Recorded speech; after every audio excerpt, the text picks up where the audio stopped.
అనంతపూర్ దగ్గర ఉన్న సింగల్మల చెరువు వర్షం వస్తే చాలా బాగుంటుంది ఈ ప్లేస్ చూడడానికి. మాకు దగ్గరలో ఉన్న సింగల్మల చెరువు అంటారు దీన్ని. వర్షం బాగా పడిందంటే చాలండి, ఏ ప్లేస్ అవసరం లేదు. అక్కడ పోయినామంటే చేపలు దొరుకుతాయి, చేపలు అమ్మేటోళ్ళు పక్కనే ఉంటారు. హోటల్స్ లేవు, ఇంకా ఇక్కడ హోటల్స్ పెడితే బాగా జరుగుతుంది. చుట్టుపక్కల ఉన్న పల్లెళ్ళంతా వచ్చి పిల్లలు అంతా వచ్చి ఎంజాయ్ చేస్తున్నారు. మేము సరదా పిల్లల్ని తీసుకుని వెళ్ళాము. చాలా బాగుంది.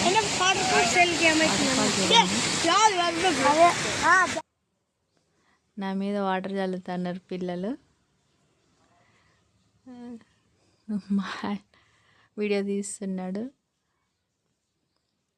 చాలా బాగుండండి, ఎంజాయ్ చేసినాము. వాటర్ ఫాల్ ఫుల్ ఫ్లో అవుతున్నాయి వాటర్, నిల్చుకుంటూ కొట్టకపోతున్నాము. సింగనమల చెరువు, చేపలు పడుతున్నారు చూడండి మా ఆయన. Please subscribe.